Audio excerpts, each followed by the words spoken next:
Olá, é um prazer ter você aqui. Você está no Theo Reformata Cast e sim, aqui a teologia reformata a sua mente. É isso mesmo, e hoje vamos mergulhar em um tema fascinante que vai fazer a sua mente expandir. Vamos falar sobre a doutrina da depravação total. Um nome que soa um pouco pesado, né? Mas a ideia aqui é entender o que realmente significa, de onde veio essa discussão toda. E por que ela é considerada, assim, um pilar para a fé reformada. Exato. A gente vai desempacotar essa doutrina, olhando para as origens, o que ela afirma. E talvez mais importante, o que ela não afirma, que gera muita confusão. Bom, então pra gente começar, acho importante dizer que essa doutrina, ela não apareceu do nada, certo? De jeito nenhum. O material que a gente analisou deixa bem claro que ela foi articulada de forma muito precisa durante um grande debate teológico. E essa discussão ganhou força depois da Reforma Protestante. Sim, a ênfase da reforma na graça soberana de Deus, ela encontrou resistência, né? Não só da Contra-Reforma Católica, mas de dentro do próprio movimento. Exato. Principalmente de um teólogo chamado Jacob Arminus e dos seguidores dele. Os arminianos, que também são chamados de remonstrantes. Eles apresentaram 5 pontos que, de certa forma, desafiavam a fé reformada. E um desses pontos era justamente a depravação parcial. Parcial, aí que tá o ponto-chave. Isso. Na visão deles, o homem é, sim, seriamente afetado pelo pecado, mas não totalmente. Entendi. Ele tá doente, mas não morto. É uma boa analogia. Com a ajuda da graça de Deus, que eles viam como algo oferecido a todos, a pessoa ainda teria uma vontade espontânea, sabe? A habilidade de escolher a salvação. A decisão final, então, era da pessoa. Exatamente. E foi em resposta a isso, e aos outros pontos deles, que o Sínodo de Dort se reuniu lá em 1618. E ali eles formalizaram o que a gente conhece hoje como os 5 pontos do calvinismo. Os teólogos em Dort, eles viram que as ideias arminianas eram uma ameaça a 2 verdades centrais. Quais seriam? Primeiro, a glória que pertence somente a Deus na salvação. Ah, claro. Se a gente dá o passo final, parte da glória é nossa. Exato. E segundo, a segurança do crente. Se a salvação depende da nossa vontade, que é super instável, como é que a gente pode ter certeza de alguma coisa? Faz todo sentido. Então, a doutrina da depravação total é o primeiro desses 5 pontos. O T do famoso acrônimo TULIP em inglês. É a base de tudo. A forma como você diagnostica a doença, que é a condição humana, vai determinar o tipo de remédio que você precisa, né? Se a gente tá só doente, a gente precisa de ajuda. Mas se a gente está morto, aí precisa de ressurreição. E isso nos leva a um ponto crucial, que é o que essa palavra total realmente significa. Sim, porque essa palavra pode levar a muitos mal-entendidos. Por isso que alguns teólogos até preferem usar outros termos. Como depravação radical, né? Ou corrupção radical. Isso, para tentar evitar a interpretação errada mais comum. Que seria a ideia de que depravação total significa que o ser humano é o pior possível, tão mal quanto poderia ser. Exato. Como se a gente fosse, sei lá, um demônio encarnado ou que não fizesse nada de bom. E o material que a gente leu rejeita essa caricatura com muita força. Com certeza. A doutrina reconhece que, por causa de uma coisa chamada graça comum de Deus, uma pessoa pode demonstrar afeto pela família, ser um bom cidadão, praticar atos de heroísmo, ter consciência do certo e do errado. Isso. A graça comum não é uma graça que salva, mas ela, digamos, freia o mal no mundo e permite que coisas boas aconteçam na sociedade. Então, onde é que está a totalidade da coisa? A totalidade não se refere à intensidade do pecado, mas à sua extensão. Ah, entendi. A doutrina afirma que o pecado afetou todas as partes da nossa natureza. O nosso intelecto, nossas emoções, nossa consciência e, principalmente, a nossa vontade. Não sobrou nenhuma ilha de retidão intocada. Nenhuma. E isso significa que, do ponto de vista de Deus, o ser humano no seu estado natural é incapaz de fazer qualquer coisa que seja verdadeiramente boa para contribuir para a própria salvação. Porque a gente está em rebelião contra Deus e não consegue sair dessa condição sozinhos. Exato.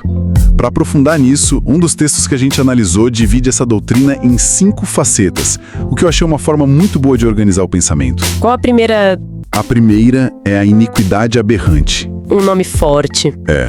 A ideia é que a depravação e o pecado são inseparáveis. E o pecado é definido como qualquer falha em se conformar à lei moral de Deus. E essa falha pode acontecer de duas formas, né? Sim, fazendo o que a gente não deveria, que são os pecados de comissão, Ou não fazendo o que a gente deveria, que são os pecados de omissão. e, no fundo, o pecado é uma tentativa de destronar Deus, de a criatura querer ser o Criador. O segundo aspecto que o material traz é a interioridade primária. E aqui a coisa fica mais profunda. O problema não é só externo, nas nossas ações. Ele é interno, está no nosso coração. E o texto lembra daquelas palavras de Jesus, né? Que o que contamina o homem vem de dentro. Exatamente. O próprio coração é que é incrédulo, é egoísta. Tem até uma citação parafraseada de João Calvino que é muito forte. Qual é? Ele diz algo como: é mais fácil extrair óleo de uma pedra do que a gente praticar uma boa obra que seja aceitável a Deus. Uau! É uma imagem bem desoladora. Mas a intenção é ser realista. E a raiz disso tudo, segundo a teologia, é o pecado original. A gente herda de Adão tanto a culpa quanto a contaminação. Isso. Martim Lutero usou uma analogia ótima para isso. Ele disse que o pecado original é como uma barba. Uma barba. Você raspa ela hoje, o rosto fica limpo. Mas amanhã ela já cresceu de novo. E não para de crescer enquanto a gente viver. Entendi. Não é um problema que se resolve com uma única ação. É constitucional. Perfeito. É constitucional, não apenas comportamental. E essa corrupção interna nos leva ao terceiro ponto. Que é a inclusão trágica. Exato. Inclusão aqui significa que o pecado se espalha e impacta todas as partes do nosso ser. Nenhuma área da nossa personalidade é menos afetada que a outra. O intelecto, as emoções, a vontade. Tudo. E isso prepara o terreno para o quarto aspecto, que talvez seja o mais confrontador de todos. A incapacidade servil. Essa mesma. As fontes usam imagens bem fortes aqui. Dizem que, por natureza, a gente é viciado no pecado. Ou, mais precisamente... escravo do pecado. Isso. E o material explora essa analogia da escravidão de uma forma bem profunda. No mundo antigo, um escravo era a propriedade total do seu senhor. Ele não tinha tempo, bens, talentos, nada era dele. Nada. Tudo pertencia ao mestre. Aplicar isso ao pecado é dizer que ele tem um domínio total sobre a pessoa que não foi regenerada. E essa escravidão resulta numa incapacidade, então. Uma incapacidade de se libertar sozinho. Exato. Uma incapacidade espiritual. O que nos leva, infelizmente, ao quinto e último aspecto. O problema mortal. Sim, a consequência final do pecado.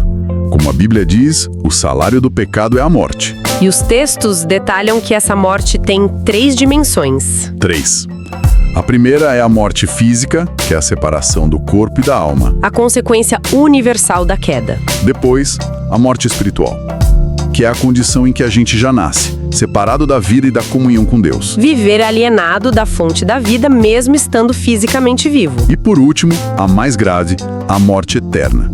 A separação definitiva de Deus no inferno. Uma conclusão bem pesada, morte física, espiritual e eterna. Dá para entender porque essa é uma doutrina difícil e muitas vezes rejeitada, né? Com certeza. O que nos leva à pergunta final. Por que essa doutrina, que parece tão sombria, é importante?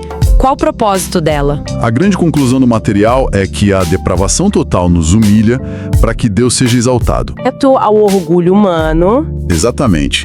Aquela tendência que a gente tem de achar que, no fundo, a gente é bom, ou que pode dar uma ajudinha na nossa salvação. Achar que tem uma pequena centelha de bondade dentro da gente que pode começar o processo. Isso. Ao nos confrontar com a nossa total incapacidade, a doutrina nos esvazia de toda a autoconfiança. E nos força a olhar completamente para fora de nós mesmos. Para a misericórdia de Deus em Cristo, como a única esperança. Ela tira qualquer base para a gente se gabar de alguma coisa. No fim, a doutrina coloca Deus no lugar que lhe pertence. Como o único e soberano Salvador. E nos coloca onde devemos ficar. Como dependentes totais da sua graça. Chegamos ao fim de mais uma análise profunda aqui no Theo Reformata Cast. Esperamos que tenha sido esclarecedor. Com certeza.